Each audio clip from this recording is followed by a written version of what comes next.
Buenas tardes. Buenas Pues tardes. muy buenas tardes desde Madrid. Desde Madrid y desde... Desde Barcelona. Perfecto. ¿Dónde Bueno, estás, Lourdes? yo estoy en Santander. Mirando la mar. Bueno, ahora no, os miro a vosotros que estáis más guapos, pero hacemos una triangulación perfecta. Es verdad. Así que perfectamente imperfecta, como es todo. Eso. Bueno, pues buenas tardes, gracias por estar aquí. Tengo una idea, en vez de presentaros yo, ¿qué tal si os presentáis? Maite, di 2 frases de ti, lo que tú quieras, ¿cómo te defines? Me defino de entrada persona enfermera. Mi vida es la enfermería y sobre todo el acompañar desde el corazón a la gente mayor. Lo diría así. Bueno, también directora de residencia de muchos Sí, años. soy directora de residencia de muchos años y desde los 14 años que estoy con gente mayor.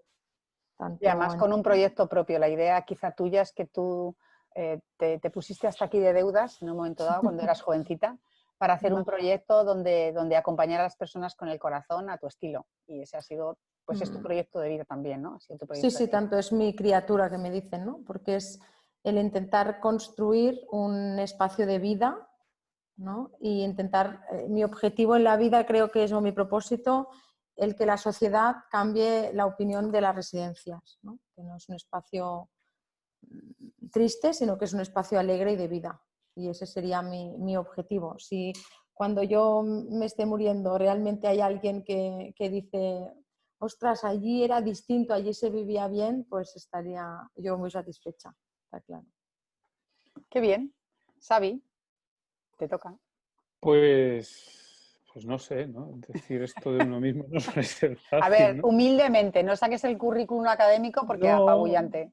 no, pero acompañante, es decir, es algo que tengo la sensación desde que tengo 16, 17 años y ya ha llovido un poco. No, no ha llovido.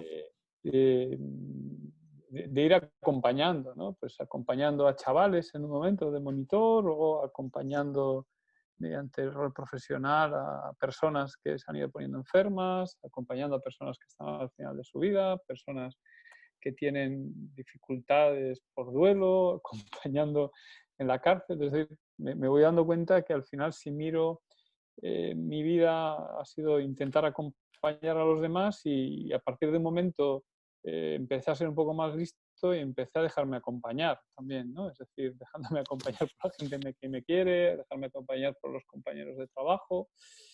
Sí, un poco eso, ¿no? Alguien que acompaña y que en la medida en que va espabilando se va dejando acompañar también, ¿no? La vida.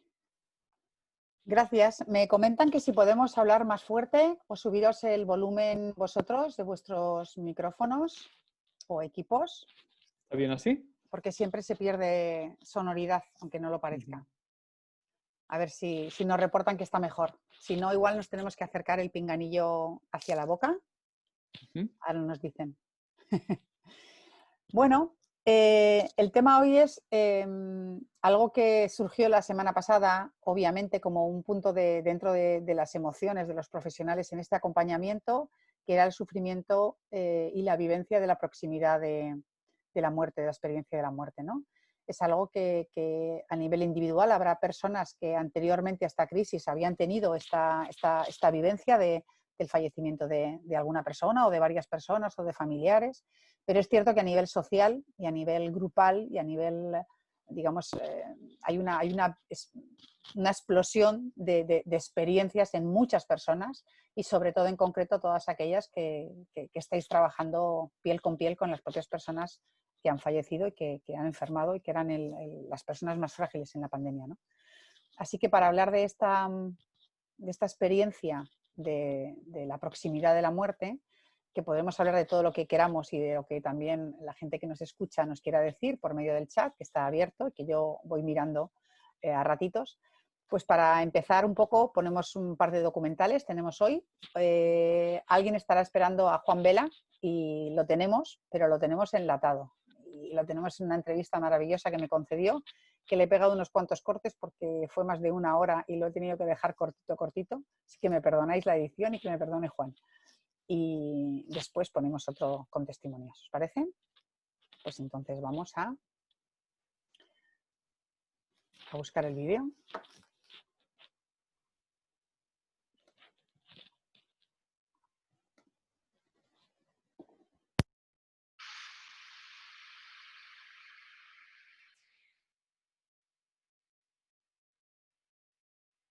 Buenos días.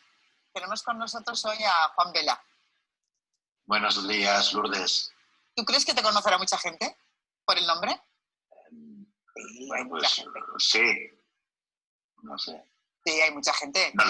No lo sé.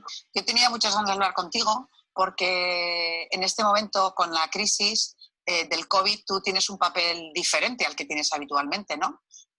Porque estás trabajando en un centro COVID ahí en Aragón, que precisamente era un recurso intermedio para personas que pues daban positivo, estaban asintomáticas o tenían la enfermedad en una situación leve o volvían de alta del hospital de estar pasando y a lo mejor no debían volver a las residencias todavía. Entonces este es un centro sanitario, digamos, intermedio para tratar a personas con COVID, ¿no? Sí, soy el director del centro. Exacto. En mi parte tengo una parte social y una parte sanitaria. Yo estoy luego el que coordina las partes. Entonces es interesante porque tú tienes la visión no solamente como presidente del ARES de todo lo que te informan y todo lo que te reportan todos los centros LARES, con todo lo que están viviendo, digamos, como centros residenciales, que es muchísima información la que tienes, porque además me consta que estáis de reunidos un día sí, un día no, horas, pero es que además en primera persona vives la enfermedad, vives los procesos que se van acelerando y vives la muerte de muchas personas y lo has tenido que hacer durante estos meses. Es cierto, ¿no? Sí, es cierto de que llevo 3 meses, ¿no?, acompañando. Se habrán hecho, nos llevo más de 50 personas que hemos dado el alta, pero también hay gente que ha fallecido.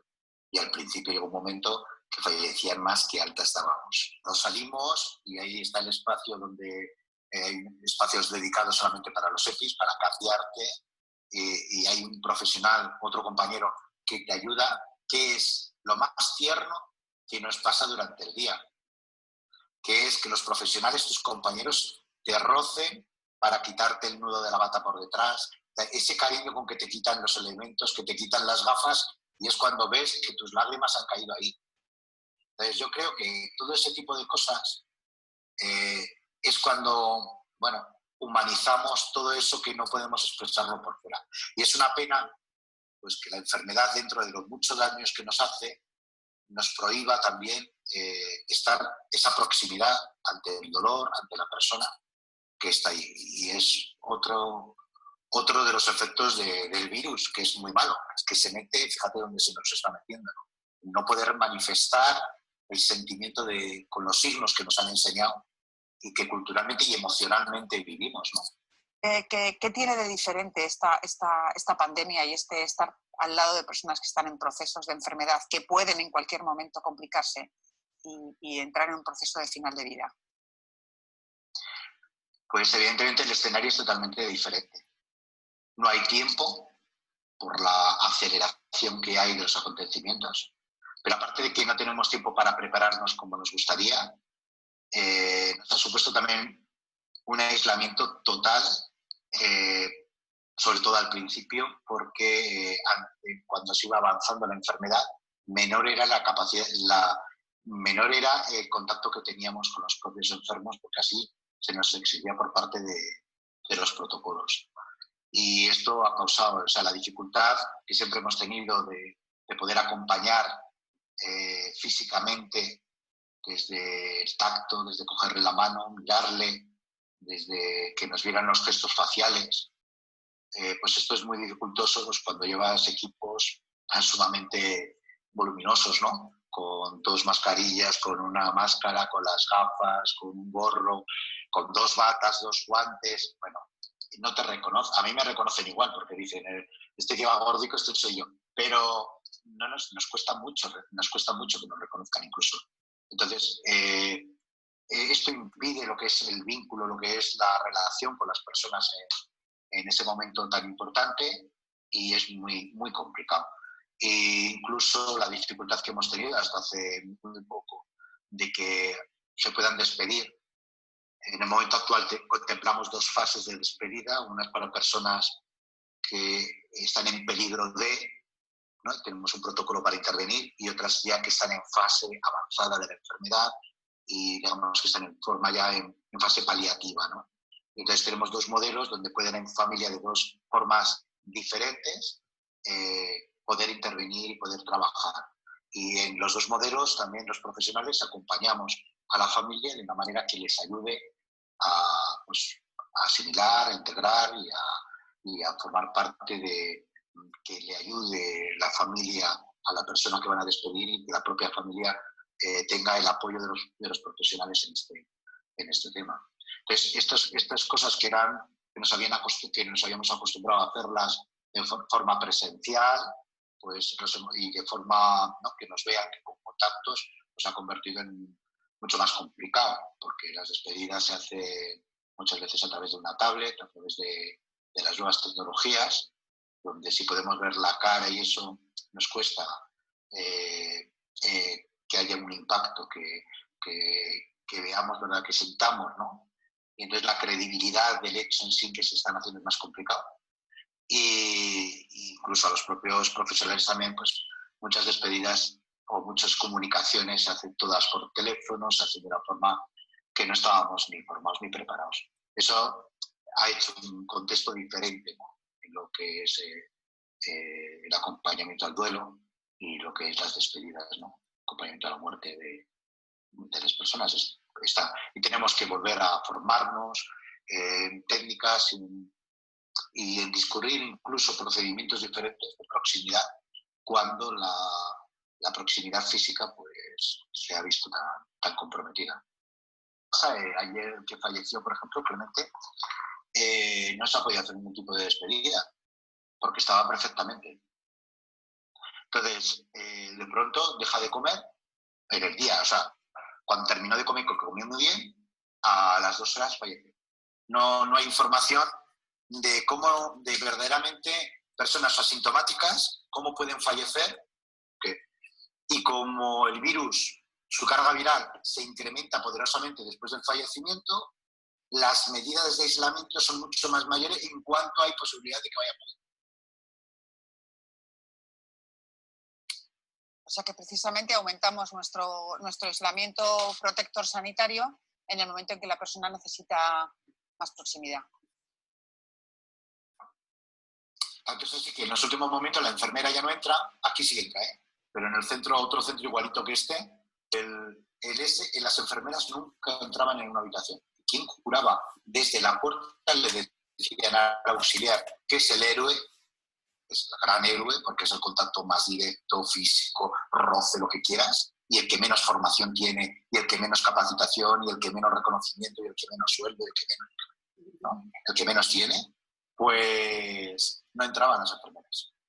No entraban. Les decían cómo hay que curar, cómo hay que... Haces todo lo otro. Allá, aquí sigue. Me planteo yo que cara al futuro, algo que tendremos que aprender, que esta es una de las reflexiones o de los motivos de las conversaciones, ¿no? ¿Qué podemos trabajar para ir mejorando, ¿no? Porque no podemos quedarnos con lo que ha pasado, sino que tenemos que ir mejorando. ¿Cómo ampliar este repertorio de competencias, de ritos, de acercamientos afectivos, intelectuales, espirituales, para personas que creen de otra forma o que tienen consuelo de su espiritualidad de otra forma, ¿no? Y que esto cómo se podría hacer también en los procesos de ingreso de las personas, de reflexionar con ellas, de que nos cuenten, de hacer historias de valores, como lo que se hace en cuidados paliativos con las historias de valores, pero que en los COVID no nos ha dado tiempo a hacer historias de valores, ¿no? Para saber cómo la persona conectaba, ¿no? Y qué era lo esencial en ella, ¿no? Entonces, bueno, me hace pensar que todo ese ámbito tendremos que ir preparándolo, ¿no? Sí, a nivel profesional nos tenemos que formar muchísimo.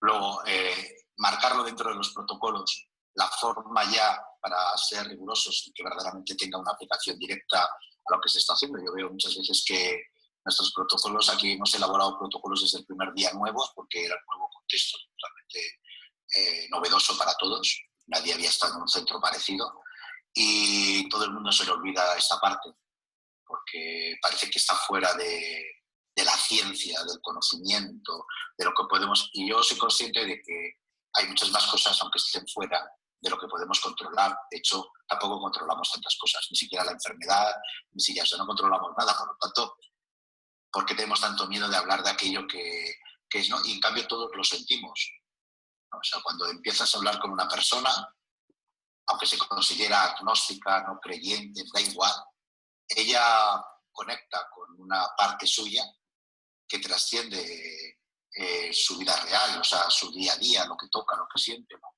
Que trasciende, ¿no? Que es capaz de percibir y que es capaz de llevar pues, a esa parte que es el mínimo común, nos tenemos que aferrar.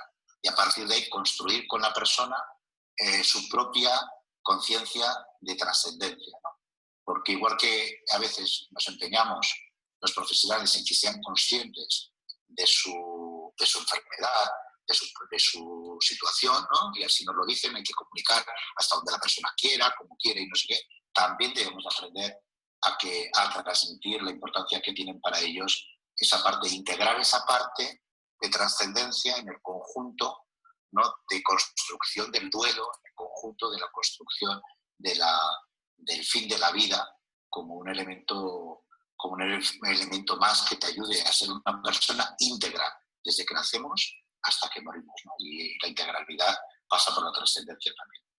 En ese momento es un momento sagrado, y no me estoy metiendo en el momento religioso, sino sagrado a nivel interno tuyo, de tu sacralidad, de lo más puro que tienes, es un encuentro contigo mismo. Y en este momento de la vida es fundamental encontrarte contigo, siempre en la vida. Pero ahora es cuando estás desnudo realmente ante lo que es tu propia existencia. Eres tú en este momento, ¿no? Yo les digo que tienen que vivir el momento que están viviendo como un momento de crecimiento igualmente personal, de encontrarse con ellos mismos. El transcurso de la vida, de manera de entenderlo, no deja de ser de momentos presentes, no de pasados ni futuros. Son de momentos presentes que te haces tú contigo mismo y te encuentras, te descubres, te reafirmas en tus maneras de pensar, de creer y eres tú. Por lo tanto, en este momento que es el final de la vida, hay quienes podemos trabajar lo que ha sido en tu vida y es bueno hacer una prospección a veces, pero lo esencial es que seas consciente también del momento tan importante de tu vida. Ser consciente en cada instante de tu vida, y tu momento de tu vida también es sagrado, es importante, es único, y eso lo tiene que vivir así la persona, desde la tranquilidad de que nos da el saber del momento y ser feliz también aquí, en la enfermedad. Y esto, cuando hablo de la felicidad, no hablo de ser o sea, de la fiesta, ¿no? De estar happy, ¿no? Sino estoy hablando de que te sientes alineado con tu forma, con tu manera de ser. Esto llega, nacemos, crecemos y morimos, ¿no? Y tenemos que ser tan conscientes en todo el proceso como en el proceso de la muerte, de lo que viene. Y entonces en ese proceso tenemos que decir, ¿y cómo quieres vivirlo? Porque si no eres consciente de este momento, ¿cómo lo vas a vivir? Juan, muchísimas gracias por tu tiempo, que es escaso. Gracias por tu dedicación y seguiremos construyendo. Ha sido un placer. Perdona si ha habido interrupciones o lo que sea, porque como estoy aquí en mitad del follón, que si la puerta, que si el teléfono. Lo siento. Pero muchas gracias por contar conmigo. Un placer.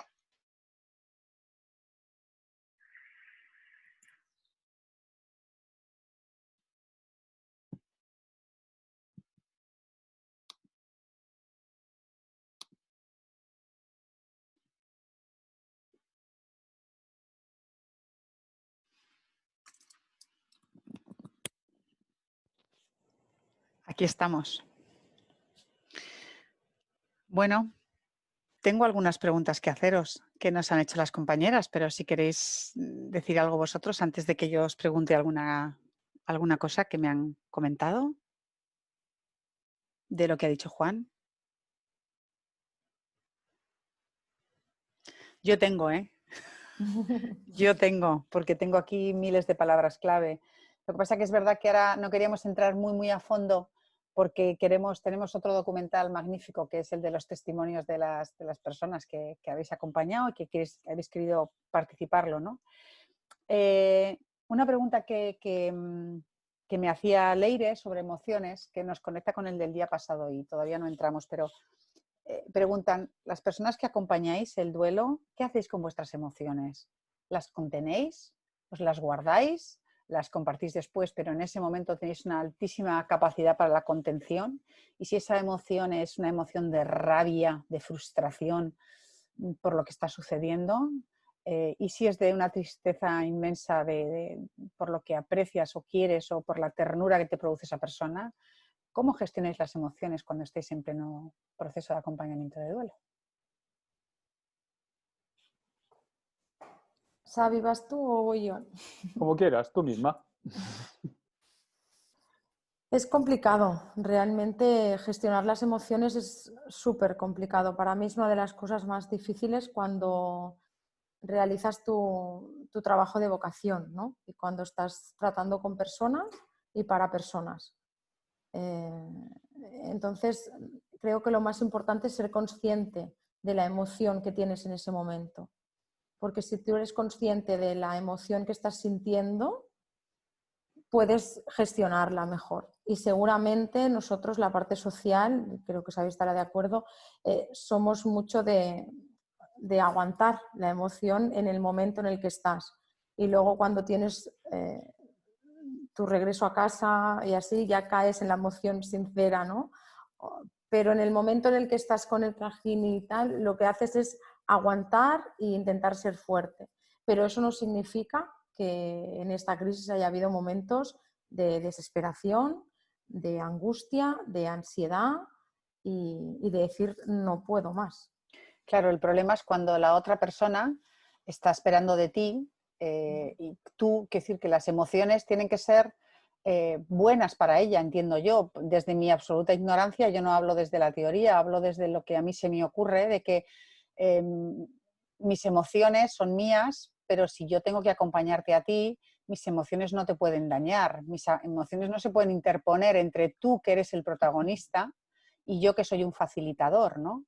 De alguna forma yo no puedo tener el protagonismo y a veces la emoción te puede impedir que el protagonismo lo tenga la otra persona, ¿no? Y entonces a mí eso me parece difícil, ya te digo, y esta es mi impresión totalmente casera, pero para eso tenemos a Xavi. Casero, que yo soy de un par de provincias más allá, ¿no? A ver, a mí la palabra gestionar me parece muy bien, pero yo creo que mucho tiene que ver con canalizar, es decir, más que con gestionar, tiene que ver con canalizar y creo que tiene que ver con autenticidad. Yo no soy muy partidario de la sinceridad, creo que está muy sobrevalorada, ¿no? Es decir, La la sinceridad. autenticidad, sí, muy sobrevalorada. Yo soy muy partidario de la autenticidad, sobre todo porque es una tarea bastante complicada en la vida, ¿no? Llegar a ser mínimamente auténtico con uno mismo y con los demás cuesta mucho, ¿no? Entonces, la autenticidad es expresar aquello que solo va a hacer bien. Expresar aquello que solo va a hacer bien. Entonces, si la circunstancia tiene como consecuencia que tengas que expresar una rabia contenida, si va a hacer bien, adelante. Si va a hacer mal, tienes que aprender a dominarte, ¿no? Entonces, no hemos llegado a esta situación el día 15 de febrero, ¿no? Llevamos mucho tiempo cuidando personas, ¿no? Yo trabajo en una unidad de cuidados paliativos y trabajo en una residencia de personas mayores, ¿no? Donde previamente había sido también canalizando, porque es verdad, esto ha sido mucho más estresante, ha sido un estallido, pero no pasan cosas diferentes de las que estaban pasando en el mes de enero o en el mes de diciembre. Las personas se estaban muriendo, como se estaban muriendo, es verdad, con unos estresores mayores que hacía que nos pudiéramos estar más contra la pared y con la... Porque otra cosa es lo que les haya tocado vivir en la urgencia de la puerta de un hospital, ¿no? Nosotros en la residencia de personas mayores, pues es verdad, hemos tenido ahí unas semanas en las que los fallecimientos eran más seguidos, había más personas, pero pero las personas estaban ya muriendo antes de que pasara esto, ¿no? Entonces, mucho tiene que ver también con el cómo nos acercamos nosotros a la realidad del sufrimiento, cómo nos acercamos nosotros a la realidad del proceso de morir y, y cómo nosotros canalizamos todo eso, ¿no? Y creo que muy fundamental es, acabo en esto, es permitirnos ser exquisitamente empáticos. Si nos permitimos y queremos ser exquisitamente empáticos, podemos comprender lo que al otro le está pasando y también podemos comprender lo que nos está pasando a nosotros, ¿no? Y entonces, desde la autenticidad, expresar lo que en ese momento hace bien. Creo que ese es el camino. Sí, digamos que con esa autenticidad, siendo absolutamente empáticos, no vamos a equivocarnos, ¿no? Quiero decir que quizá la palabra que a mí me gusta, la palabra de la credibilidad, ¿no? Que la autenticidad yo creo que está en consonancia con esa credibilidad, ¿no? Que más vale realmente hablar desde tu sinceridad, desde tu sinceridad, no desde tu autenticidad, Xavi. Efectivamente, que no tratar de impostar otro tipo de respuesta que la otra persona va a percibir que no es cierta, que es falsa. Entonces la credibilidad del momento, la credibilidad del acompañamiento, pues se va a caer, ¿no? Quizá por querer tapar una cosa con otra y no ser habilidosos, ¿no?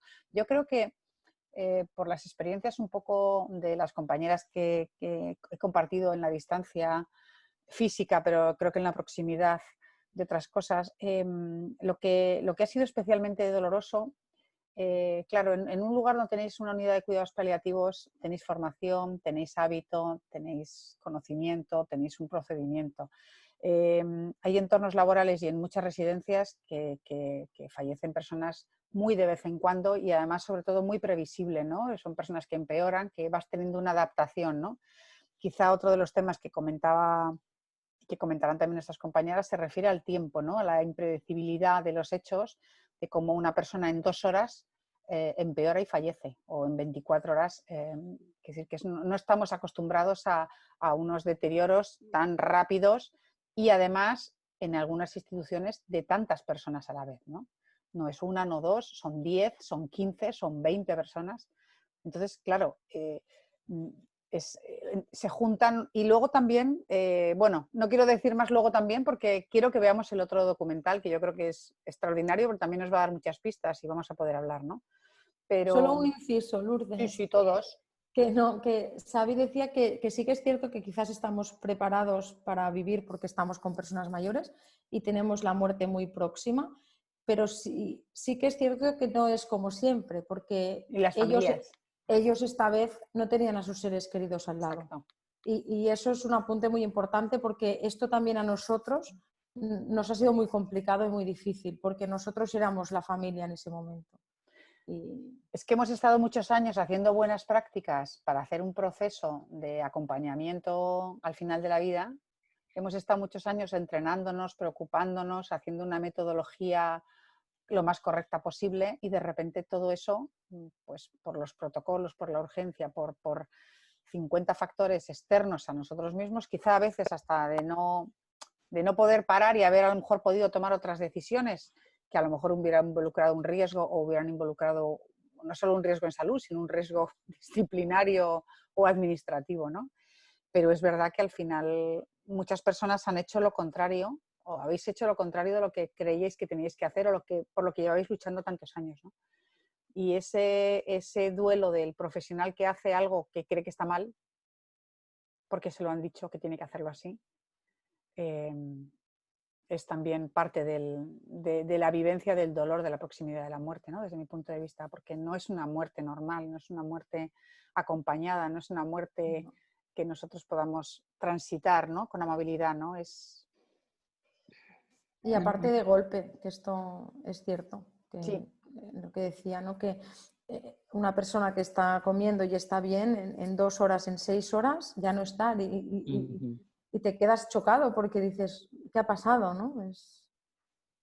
Sí, me contaba una compañera que un amigo, pues uno de los primeros casos que hubo en un territorio, para no decir, el padre se puso malito y se fue bueno, falleció relativamente pronto en el ingreso. La mujer estuvo 5 semanas y cuando salió del coma inducido, su marido había fallecido. Y realmente había entrado ella antes que él, de forma que ella no tenía conciencia ni de que su marido había estado enfermo. Y cuando se despertó, estaba sola, ¿no? Entonces te das cuenta que el factor tiempo es algo que efectivamente nos cruza, ¿no? En vertical y cómo acompañar pues, con esto, ¿no? Si os parece, ¿ponemos el Solo segundo documental? Sí, Xavi. una cosa, ¿no? A ver,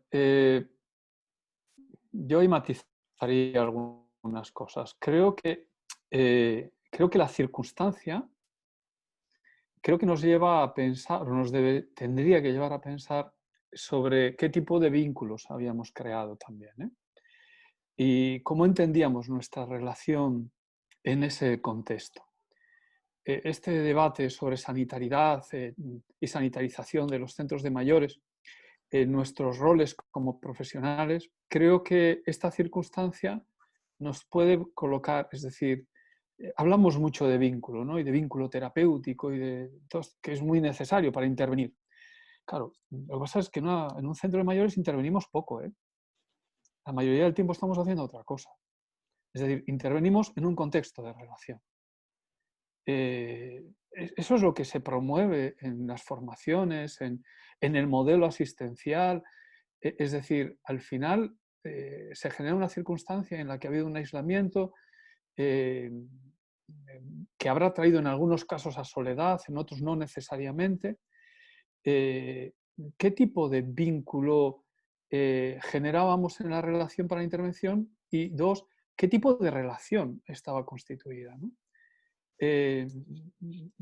A mí me lleva a pensar mucho sobre qué clase de relaciones queremos construir con los compañeros, qué clases de relaciones queremos construir con los ancianos de los centros, o qué clases de relaciones queremos construir con esas personas con las que luego tenemos que tener además un vínculo terapéutico para poder intervenir. Pero creo que esto nos lleva a plantearnos cosas muy, muy de fondo, ¿no? sobre qué clase de encuentros queremos tener con las personas, ¿no? Y igual no estábamos tan encontrados, ¿no? Igual sí teníamos mucho vínculo, igual no sé si teníamos tantos encuentros, ¿no? Y creo que, bueno, que igual esto nos tendría que ayudar a pensar sobre cómo para el posterior. Pero bueno, luego hablamos. Yo creo que, y ya que tengo la palabra, que me la autotomo, yo creo que a mí me preocupa mucho cuando hablan ya de que hay que sanitarizar las residencias. Si las residencias ya estaban con una cultura sanitaria terrorífica de la que queremos quitarnos. Si estamos todos empeñados en hacer terapias con las personas mayores y nos preocupamos poco en que su día a día le valga la pena y que sea feliz, y en realidad yo creo que es que todavía no hemos reposicionado el norte, ¿no?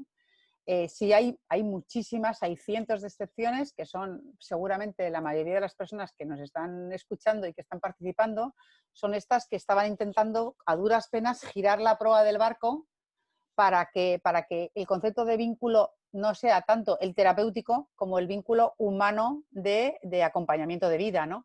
Pero es verdad que el modelo social es que vende mucho más decir residencia médico 24 horas, con perdón de los compañeros médicos, o atención sanitaria 24 horas, pero luego no preguntamos qué pueden y cómo se pueden sentir las personas porque tengan realmente roles, tareas, espacios, relaciones y momentos que les valgan la pena, ¿no?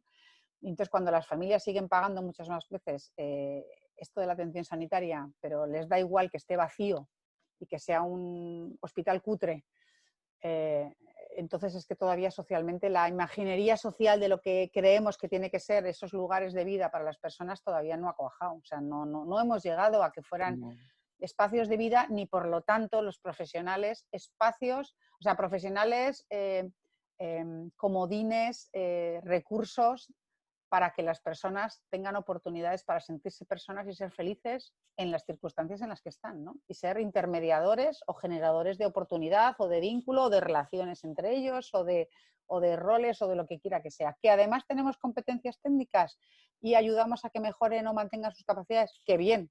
Siempre vamos a tener más oportunidades si la persona puede disfrutar de más capacidades mantenidas y es feliz en ello, ¿no? Igual no es feliz, no le interesa, ¿no? Entonces, bueno. A mí me llama mucho la atención lo fácil que hemos deslizado la idea de que el otro puede ser peligroso. Uy, se han convertido en seres muy peligrosos. Eso me parece muy, muy preocupante. El otro se convierte en un sospechoso de peligro, ¿no? Yo que he estado en todo el follón y además, como sabes, incluso me infecté y demás. Es decir, me parece peligrosísima la idea de convertir al otro en peligroso. No, perdón, esa persona que se ha puesto enferma no es peligrosa. Es decir, la circunstancia tiene riesgos y si sabemos manejarlos y hay medios y lo que sea, pues podremos sortearlo, ¿no? Pero convertir a los familiares en peligrosos, convertir a los nietos en... Es decir, en esta cadena de peligrosidad me parece que habla de una mirada de la vida un poco feota, ¿no? Un poco feota, ¿no? Ahora cuando Bueno, abran los colegios, ¿qué los compañeros de clase son peligrosos?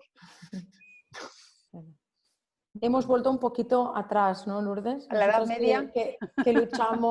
que luchamos tanto para construir un modelo donde la persona decida, yo creo que en unas horas hemos decidido tanto por ellos que es que incluso hasta el final de vida, en estas circunstancias, hemos decidido nosotros una vez más, ¿no? Se ha sobrepuesto estos protocolos, esta organización, pero bueno, ¿a alguien les ha preguntado a ellos cómo quieren Y vivir no son este final de vida? inocentes, ¿eh? Y Y no no son son inocentes, inocentes. exacto. Si os parece, vemos el segundo documental que Sí, también que habla de esto y creo que lo va a ilustrar bastante bien. No es que quiera cortaros, por favor. Válgame. Este no es. Tenemos que poner el otro. Este es.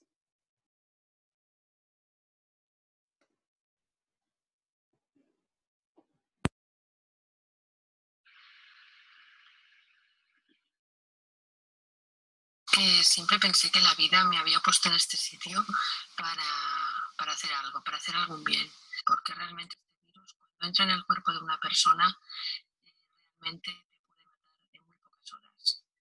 Pero en ese momento la sensación que tengo es de que la vida, le agradezco a la vida por haberme puesto en este lugar, pero la sensación que me queda es de una impotencia brutal. Al principio mucha, por lo menos yo, negación, o sea, no puede ser, esto no va a ser aquí, frustración, miedo, ansiedad, yo estaba descompuesta, literalmente. Te lo llevas a lo personal, te lo llevas a tu casa, no duermes, no comes, es duro. Hemos tenido menos de lo que por lo menos vemos en otros sitios, esas cantidades, y no hubiéramos preferido que no se hubiera ido nadie, está claro. Y bueno, como no sabíamos cómo afrontarlo, ha habido momentos que ha sido de tristeza y de mucha impotencia, pero yo me quedo con que mi equipo y yo hemos hecho todo lo que hemos podido. Las personas se han ido tranquilas. Salíamos muchos días de aquí de trabajo llorando por todo lo que hemos hecho por ellos, pero queríamos hacer más y no podíamos. Por la impotencia de intentar ayudarlos tanto a ellos como a las familias y no poder hacer más, de que se estaban muriendo aunque estuvieran con nosotros solos, porque no podían dar la mano a sus familiares y poderse despedir de ellos, y no poder hacer una despedida como se merecen realmente estas personas. Y bueno, yo personalmente, como mis compañeras, opinamos que no son imágenes y situaciones que nunca vamos a olvidar. Somos enfermeras de asistencia primaria y desde la pandemia hemos formado parte del equipo de soporte a residencias. No podíamos hacer la mayoría de las intervenciones que se hacían a nivel hospitalario, no disponíamos de pruebas complementarias, al principio ni tan solo de oxígeno y luego acababa muriendo. Por otro lado, también ha habido una sensación de un amor tan grande, dando los cuidados y supliendo, y no solo para que los últimos momentos fueran lo más humanos posible, sino para que las familias también pudieran vivirlos de una manera muy humana. Al llegar a una habitación, la directora me dice: Irene, este señor está muerto. Ese momento lo acepto, pero no lo asimilo. No lo asimilo porque realmente no me doy cuenta de la gravedad que estamos viviendo, porque era un señor que no hacía ni 24 horas que había empezado a presentar síntomas. Muchos trabajadores empiezan a coger la baja por presentar sintomatología, incluso de la directora, que era la otra enfermera de la residencia, aparte de yo. Por lo que me quedo en la residencia como enfermera, sola, ante más de 40 residentes y la mayoría de ellos presentando síntomas. Tampoco disponemos de material, había muchos abuelos que estaban ahogándose y no teníamos siquiera oxígeno para poder ponérselo.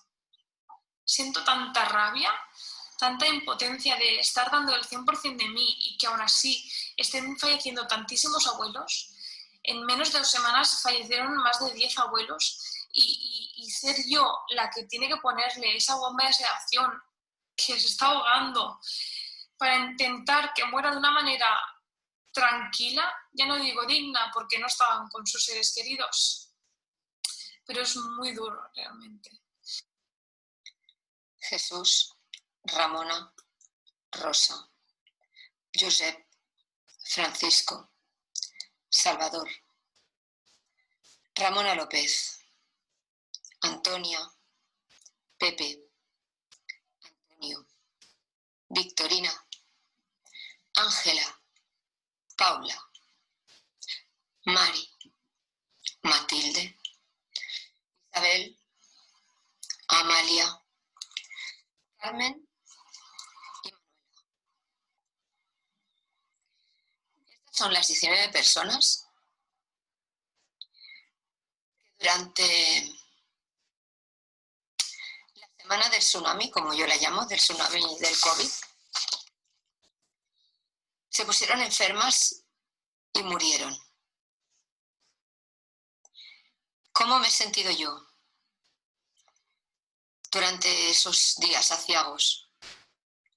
Yo me he sentido triste, me he sentido impotente, me he sentido enfadada, muy enfadada.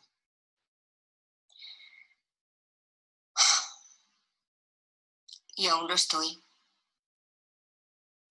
porque ninguna de ellas, ninguno de ellos se merecía pasar por lo que pasó. Encontrándose mal, confinados en sus habitaciones, solos, sin sus familiares, hasta morir. ¿Y eso? ¿Para qué? ¿Por qué? Porque han pasado de ellos, porque no han pensado en ellos, porque la gente mayor no importa.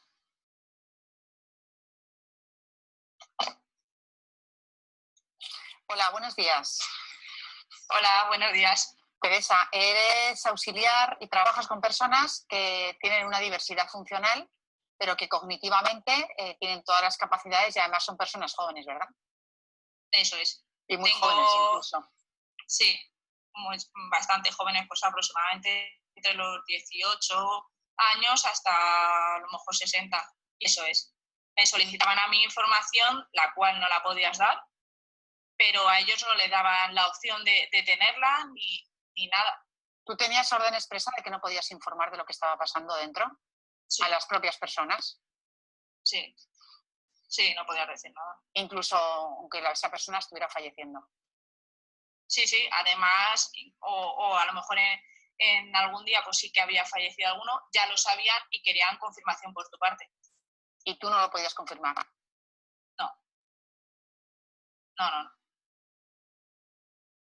Las personas que fallecieron en tu centro, cuando se supo que estaban en una situación grave y que necesitaban otro tipo de terapias que desde el propio centro, que no es un centro sanitario, no podíais proporcionar, hubo una respuesta, ¿no? O sea, os informaron qué pasaba con esas personas, si se las trasladaba o no, ¿no? ¿Qué os contaron? Eso es, pues nada, nos contaban que bueno, debido a las patologías que tenían, que no era, como dijésemos, de vital importancia trasladarlas al hospital. que había otras prioridades. Y de hecho no se trasladaron. No. ¿En esos días cuántas personas fallecieron? Pues 4. 4. Y cuando salí me derrumbé. Me derrumbé del estrés, de la impotencia, la rabia, ver que no podías hacer más, que no te dejan encima tampoco actuar como tú quisieras. Y bueno, pues necesitaba hablar con alguien que me pudiera entender. No quería llegar a mi casa con la sensación que tenía de agobio, de pena y bueno, lo necesitaba antes de entrar a mi casa, la verdad. Me desahogué y bueno, pues rompí a llorar de frustración y de todo, de malestar y bueno, pasé bastante mal esa vez. En la institución a lo mejor yo lo hubiera hecho de otra manera, yo hubiera tenido en cuenta todas las opiniones de cada persona, yo hubiera preguntado si quería ser informado o las propias familias. Se me queda la sensación de que se podía haber hecho algo más y haber organizado todo esto un poco mejor, todos juntos.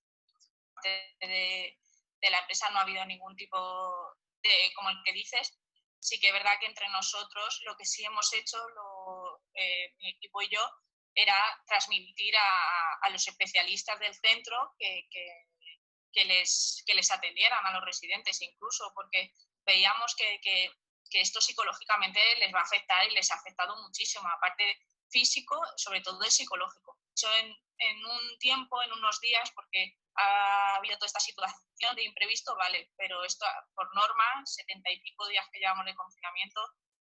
¿Te gustaría poder acompañar a personas que están en esa fase, si alguien te enseñara, si alguien te acompañara, si alguien te ayudara a poder hacerlo? Que muchas de ellas pueden ser hasta de tu edad o más jóvenes. ¿Te gustaría poder estar ahí ayudándoles en ese momento de su vida? Sí, creo que es muy importante. El que al final, no sé, se cumpla en la medida de lo posible de lo que cada uno quiera. Con respecto a esta persona que quería despedirse de su familia, pues gracias a él que nos movimos para que eso sucediera, al final te bajó una buena sensación, ¿sabes? De, oh, mira, le he podido ayudar. Otra compañera también se fue a...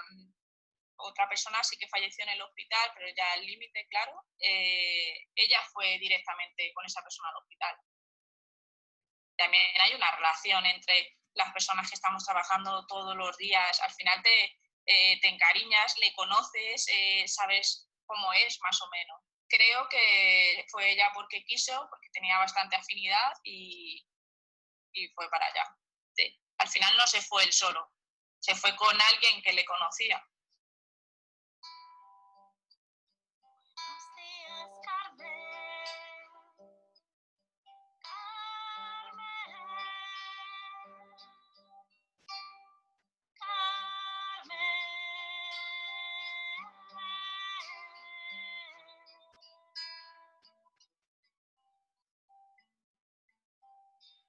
Con la situación actual no he podido acompañar a las personas en la etapa final de vida como suelo hacer, pero sí que las pantallas nos han dado la posibilidad de poder estar más cerca y poder conectar con cada persona a través de su historia sonora y de su identidad para facilitar que se pueda despedir en paz.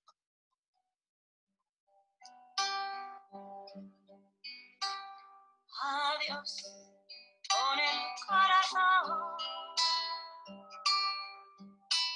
que con el alma no puedo. Muchas gracias a todas las personas que habéis dado vuestro testimonio. Sin vosotras no tendría sentido ni sería posible las conversaciones con.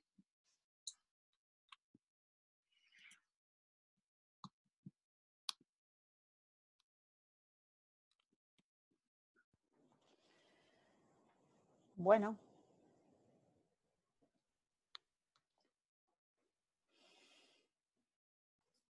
Sin palabras. Pues en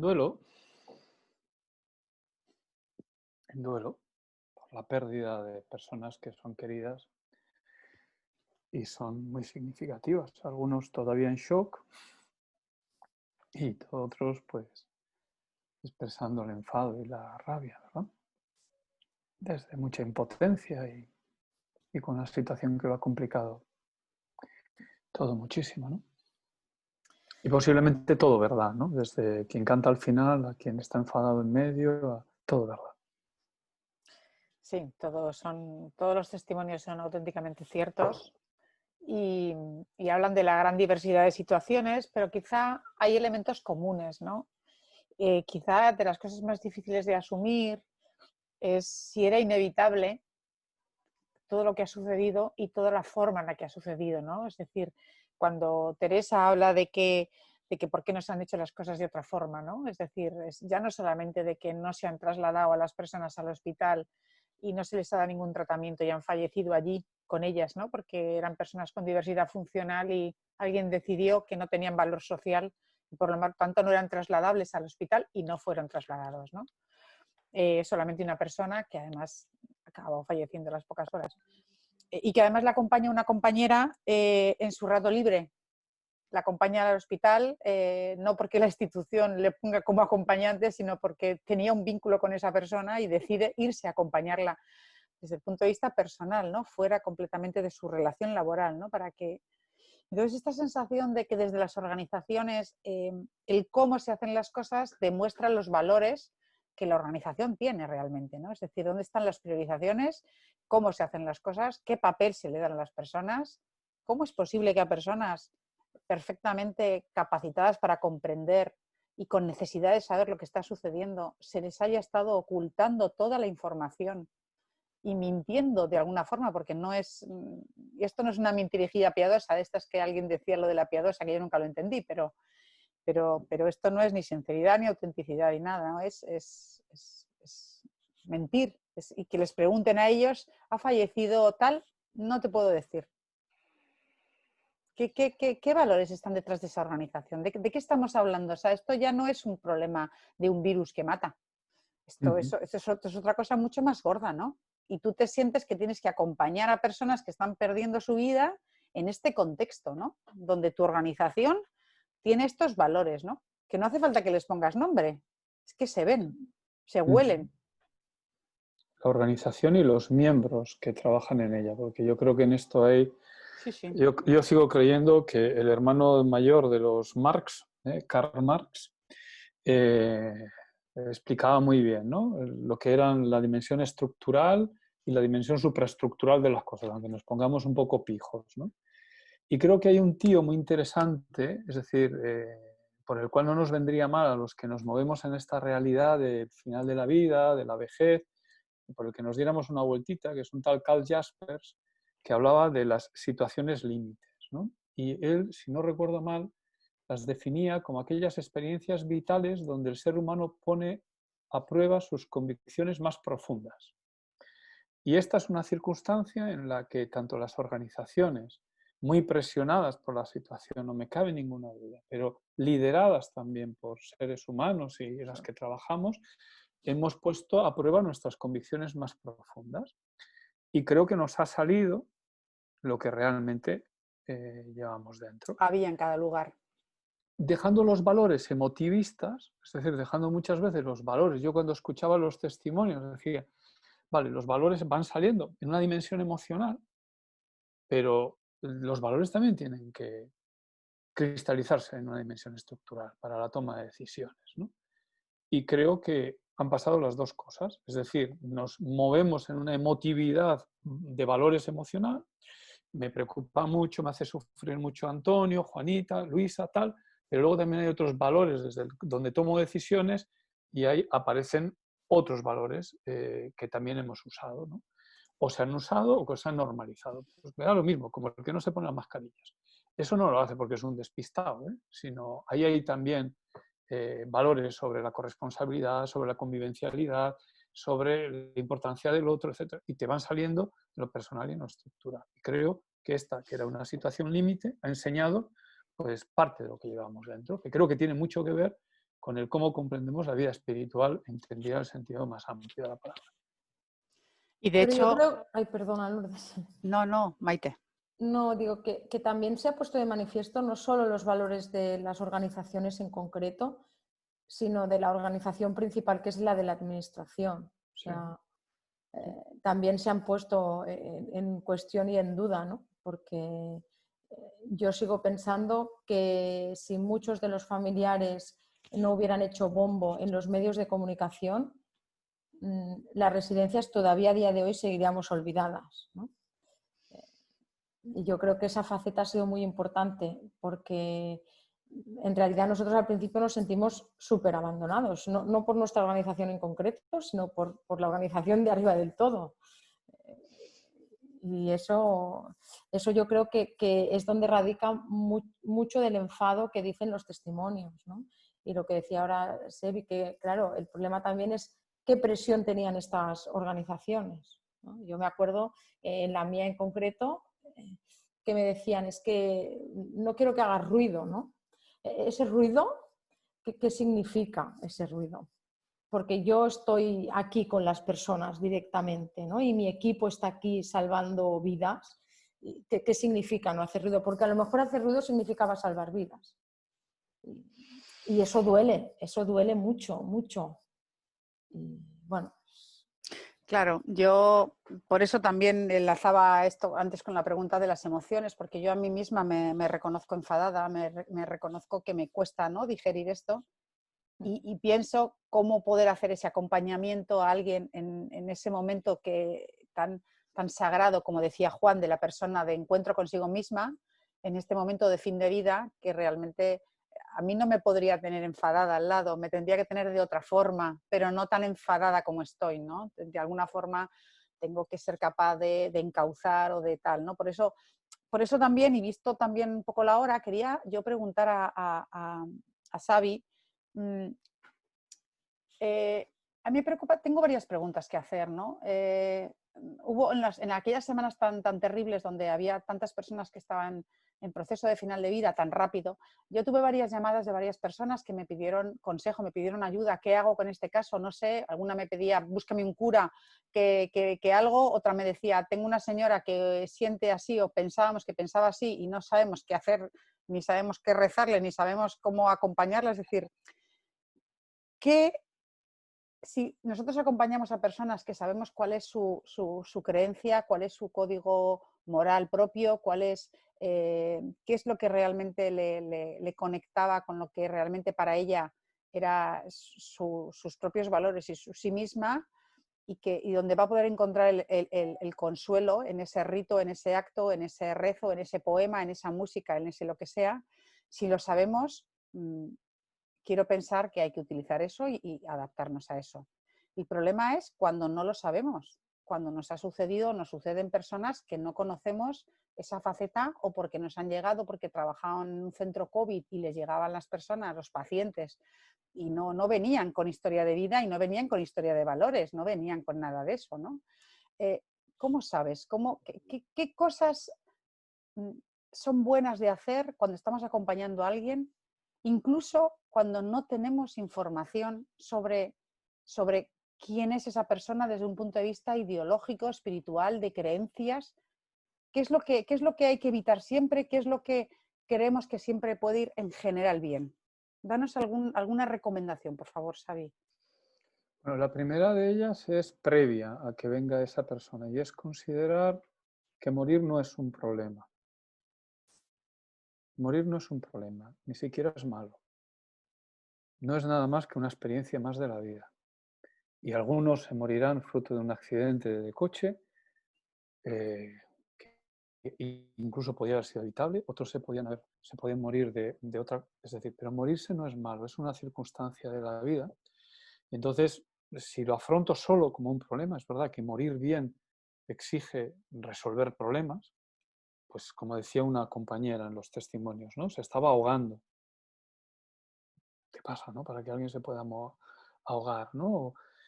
O tendremos que hacer sedaciones en fase terminal, porque no podemos permitir que alguien por un distrés respiratorio se muera de mala manera, ¿no?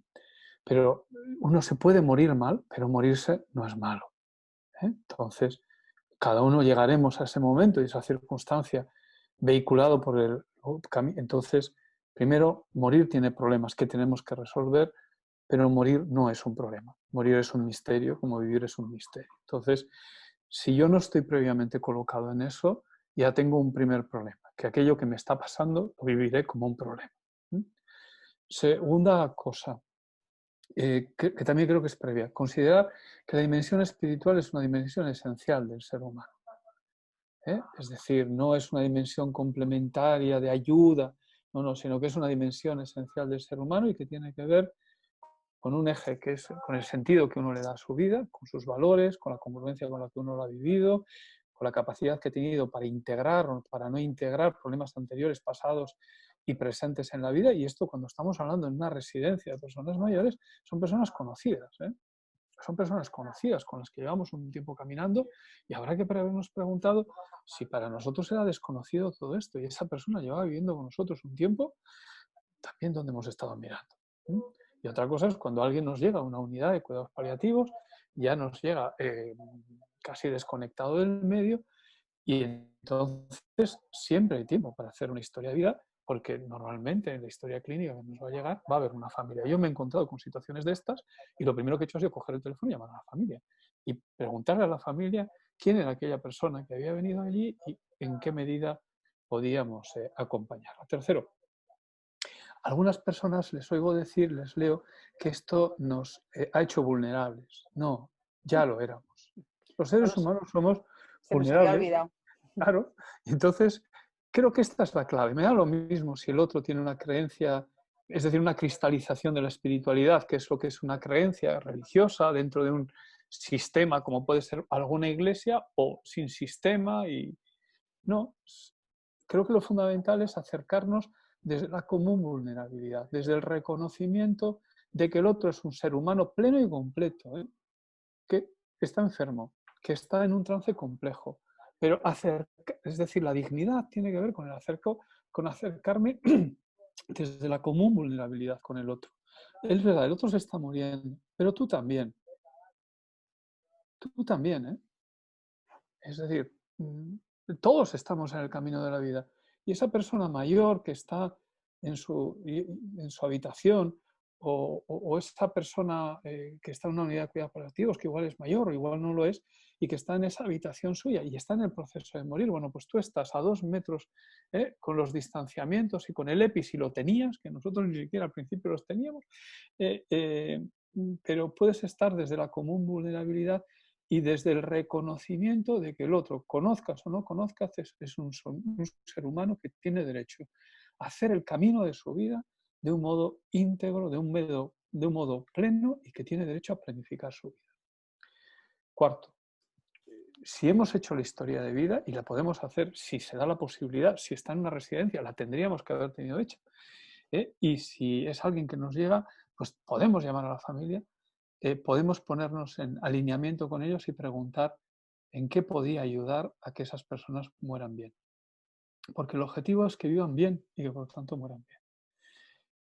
Yo puedo contar algunas de las cosas que nosotros hacíamos, ¿no?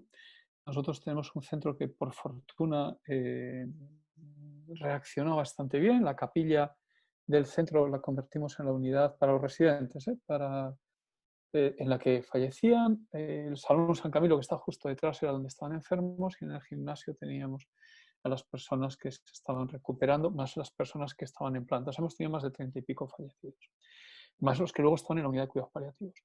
En todos, desde el principio, teníamos claro que había que preguntarse cómo podíamos ayudar a que las personas muriesen bien. Y eso facilitaba, pasaba por facilitar que las familias pudieran acercarse.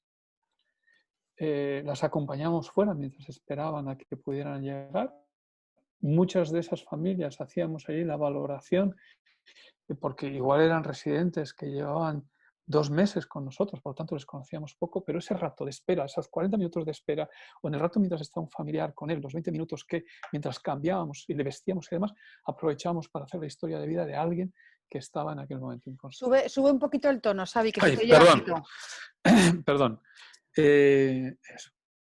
Por lo tanto, ver y luego, en la medida de lo posible, ofrecer presencia desde una actitud de acogida y compasiva, ¿no? que creo que esos 3 elementos que los pueda ofrecer la persona que hace la limpieza, la persona que auxilia a la enfermería, el enfermero, el psicólogo, el médico, el asistente espiritual, el sursum corda, es decir, creo que son los elementos que terminan facilitando. Y luego, si además sabemos, perdón, que alguien cristaliza algo en lo suyo, pues busquemos el recurso necesario, ¿no? Pero que no tenga guinda no quiere decir que no haya pastel, ¿eh? La creencia específica es la guinda, pero el pastel lo tenemos que construir entre todos. Y por lo tanto, cuando el auxiliar o la enfermera entra a hacer las tareas que tiene que hacer, unge, ¿eh? En la tradición nuestra, unge. El que corre un poco la puerta y con 2 metros mira, esa mirada, si es compasiva, esa mirada sana. Y creo que no podemos ayudar a que ninguno de nuestros ancianos o ninguno de las personas que están enfermos muera curada, pero se pueden morir todos sanos. Y creo que una de las cosas que ayuda mucho a que las personas mueran sanas es nuestra mediación. Creo que hay una mediación importante. Yo recuerdo el primero que nos llegó, un señor que venía del hospital del 12 de octubre, yo hablé con la familia a las 8:30 de la mañana y me mandaron por WhatsApp fotos. Las imprimimos y no abría los ojos, no podía verlas. Pero a pesar de todo, le pusimos toda la pared de enfrente con las fotos de sus familiares. Y nosotros éramos los que prestábamos la mirada. ¿Genera consuelo emocional? A mí, muy poco. ¿Consuelo en valores? Sí. Generamos un espacio de continuidad entre la familia y esa persona que estaba ahí. Y nosotros nos convertimos, pues eso, en lo que nos toca ser, intermediarios, ¿no? De tal manera que cuando la familia pudo venir a verle, pues incluso tuvieron la mala suerte de que él llevaba fallecido 10 minutos. Bueno, pues aún así pudieron entrar en la habitación, se pudieron despedir, pudieron cerrar y me imagino que eso habrá podido ayudar. Luego en el proceso de duelo les hemos acompañado durante las primeras semanas, porque creo que esto ha sido otra de las tareas importantes. ¿Qué hay que hacer? Acompañar a los familiares de las personas, porque hasta que no pueden hacer los ritos, porque la ritualización en la vida es fundamental, si no, nuestra muerte será veterinaria y nosotros pues somos personas y somos algo más que veterinaria, pues necesitamos humanizar el morir y los ritos humanizan. Por lo tanto, creo que todos esos ritos ayudan a humanizar. No sé si con esto te contesto. Un poco sí. Yo me he emocionado en un momento dado porque me he acordado del fin de vida de mi hermano, que no hace todavía un año. Y en la unidad de cuidados paliativos donde estuvo, cada miembro del equipo fue espectacular, cada uno de los gestos, todas las horas del día y medio que estuvo, ¿no? Y te das cuenta, yo lo decía, siempre dije, qué suerte hemos tenido de que ha caído aquí, porque la vida no se la pudieron salvar, pero cada gesto que hizo cada profesional era exquisito, exquisito, y lo notabas en cada momento cómo miraban, cómo tocaban o cómo lo tocaban cualquiera de los 20 aparatos, ¿no? Y te das cuenta del valor que tiene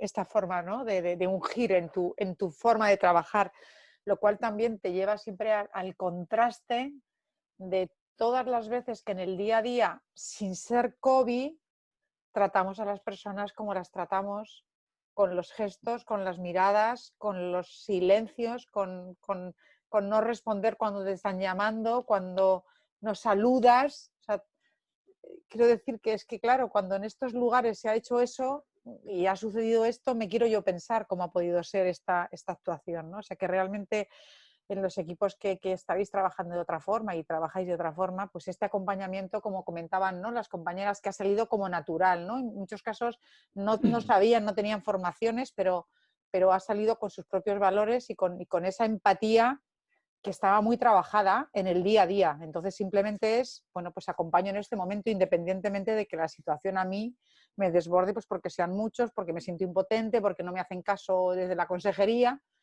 pero yo al final estoy contigo porque sé estar contigo, ¿no? Sé acompañarte, ¿no? Me he entrenado en ello, ¿no? Me he entrenado, no me ha venido casual, me he entrenado y me he hecho virtuoso porque me he entrenado.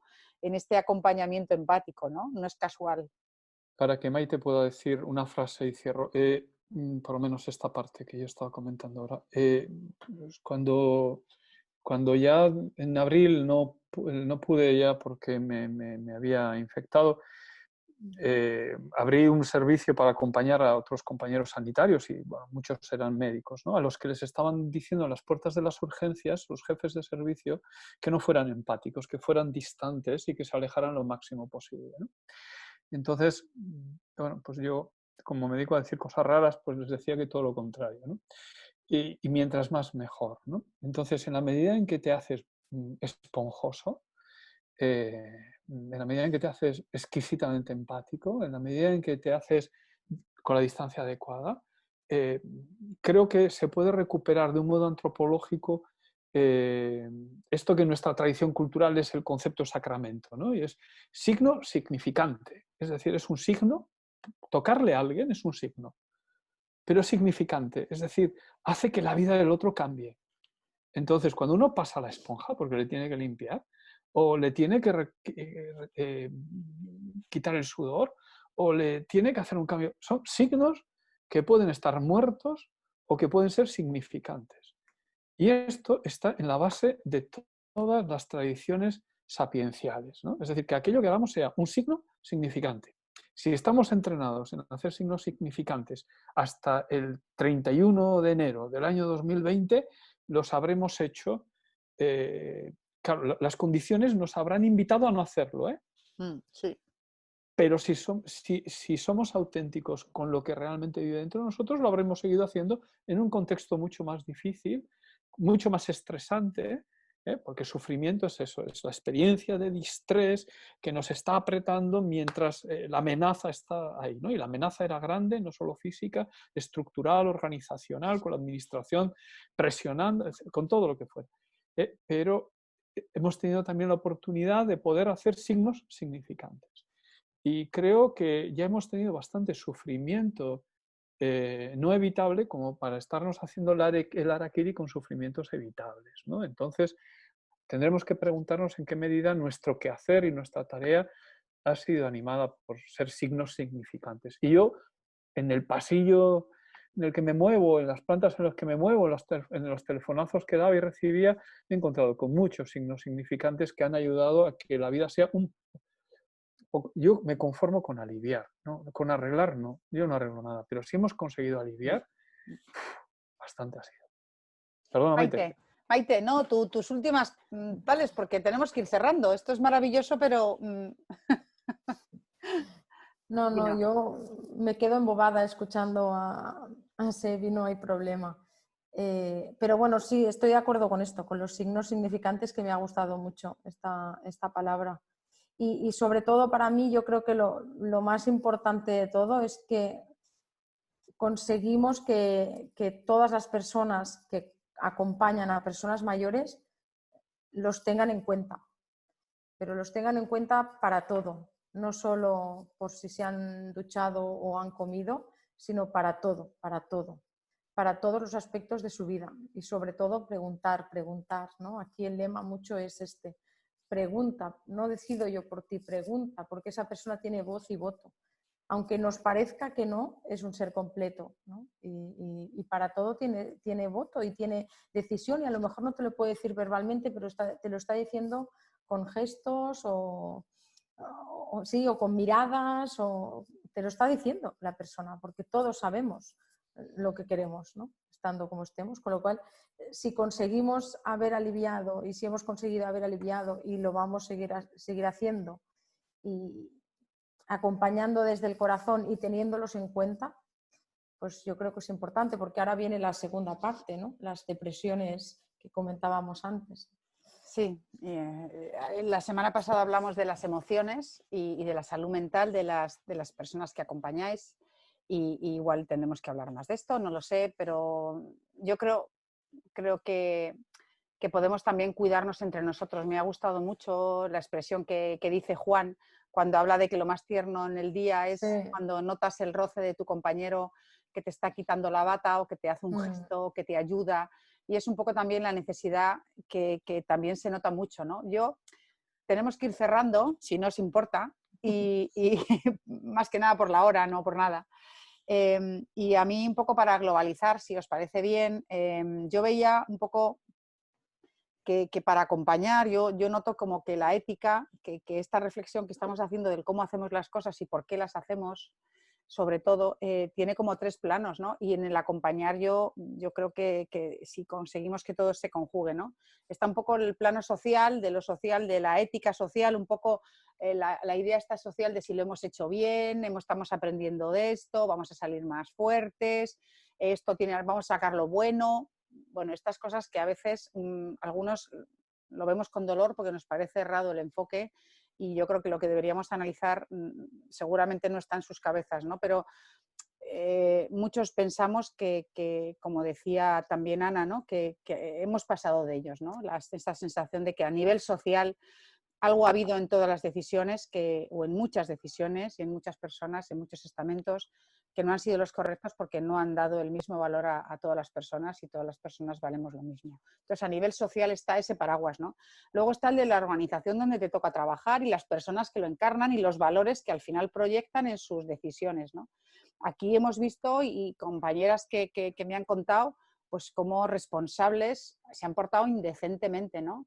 Pero ya eran responsables que antes eran indecentes y trataban mal a los compañeros y a los trabajadores, y de hecho mucha gente buena se ha ido del sector a trabajar a otros lugares o de unos centros a otros, no por las mejoras laborales ni por nada, sino por no trabajar en algunas organizaciones donde algunos responsables maltratan a la gente que trabaja y, por supuesto, no te quiero contar el valor que le da a las personas a las que acompañamos. Bueno, esto ya es terrorífico, y esto para una persona normal, una persona buena, esto es un daño horrible que al final, si puede, escapa de esa organización. Con lo cual también ha sucedido en lugares donde muchos profesionales buenos ya no estaban, que habían estado en el pasado, quedaban algunos, y al final esa situación de que, bueno, con mi equipo me he salvado, pero otros miembros de las organizaciones pues han escapado, no han acudido, o cosas peores, ¿no?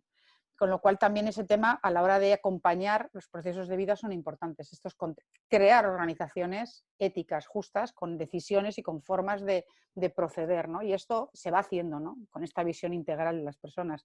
Y luego la parte íntima, el tú a tú, ¿no? La ética de la cara, del rostro, que decía, de la cortina, ¿no?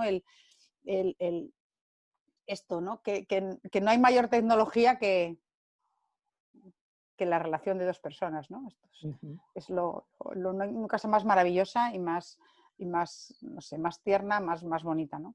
Y bueno, si aprendemos o desarrollamos esta fase de ternura relacional, la aplicamos también a los compañeros y nos cuidamos entre nosotros en organizaciones justas que cada vez lo hagan mejor, y ayudamos un poquito a que la sociedad se plantee que no pueden quedarse ciertas cosas como si no fuera, y que haramos mejorar, pues igual podremos seguir acompañando, ¿no? Ojalá sirva de algo todo esto. Yo creo que sí, que a los que estamos implicados nos está sirviendo, y a más gente que lo pueda escuchar y compartir, y cada uno desde su lugar que siga empujando, ¿no? Su pequeña piedra o rueda, ¿no? En plan Sísifo. Hombre, yo creo que una de las cosas que ha quedado evidente es que de los modelos rehabilitadores disimulados, porque de esos polvos vienen estos lodos, ¿no? Es decir, ahora todo el mundo se nos llenan de ciertas palabras, centrado, no sé, cuidado, es decir, vivimos en tiempos de maquillaje, y si los cambios no son de fondo, se nota que... Y luego creo que hay una cosa que creo que es importante. Todos los espacios de la vida deberían de ser lugares, o tienen que ser lugares, donde las personas tengan la posibilidad de construir un proyecto de vida personal con otros y para otros, ¿no? Una escuela tendría que ser eso, ¿no? Un lugar donde uno construye un proyecto de vida en su infancia, en la adolescencia, juventud, en la universidad, un proyecto de vida personal con otros y para otros. Una residencia de personas mayores es exactamente lo mismo, una unidad de cuidados paliativos es exactamente lo mismo, un lugar donde uno construye un proyecto de vida. Y para ello allí hay profesionales que están al servicio de ayudar a que las personas construyan un proyecto de vida personal. Yo voy a trabajar porque quiero construir un proyecto de vida personal, pero no solamente por mi salario, sino por el desarrollo de mi vocación, por muchas cosas, ¿no? Entonces, también quien llega ahí porque necesita ser atendido en ese lugar tiene derecho, la sociedad obligación, y nosotros tenemos que poner los medios para que pueda construir, si quiere, un proyecto de vida personal con otros y para otros, en una institución que sea justa, ¿no? Entonces, si caminamos por ahí, pues no nos irá tan mal, ¿no? Pero creo que hemos recogido mucho de lo que, tanto a nivel estructural, a nivel organizacional, a nivel social, a nivel político, estaba construido, y donde también había mucha gente que se había acomodado a ese modelo, porque el sistema también ha generado un modelo de atención que no es incoherente con esos valores estructurales de los que nadie habla ni nadie quiere nombrarlos, pero que son bastante coherentes igual con el beneficio más que con la mejora de la vida de las personas o del proyecto, ¿no? Entonces yo creo que todo eso está ahí. ¿Qué pasará? Pues que está el verano por el medio, tampoco se nos debe olvidar. Bueno, Maite, Xavi, gracias. A ti. A ti y a los testimonios, sobre todo. Eso, yo quiero agradezco agradecer mucho desde aquí a los testimonios que han tenido la valentía, porque yo sé que para muchos no ha sido fácil tampoco exponerse allí y contar una emoción tan íntima, ¿no? Diría yo. Sí, son personas sinceras y valientes, cosa que son dos valores que nosotros compartimos y animamos a seguir. Seguiremos construyendo. Al otro lado. Sí, nuestros sufridores de ahí que han estado ahí. Yo también. Me preguntaban cosas y como tampoco les hacía mucho caso, ellos se respondían a sí mismos. O sea que ellos también se han autogestionado. Bueno, muchas gracias y seguimos construyendo juntos.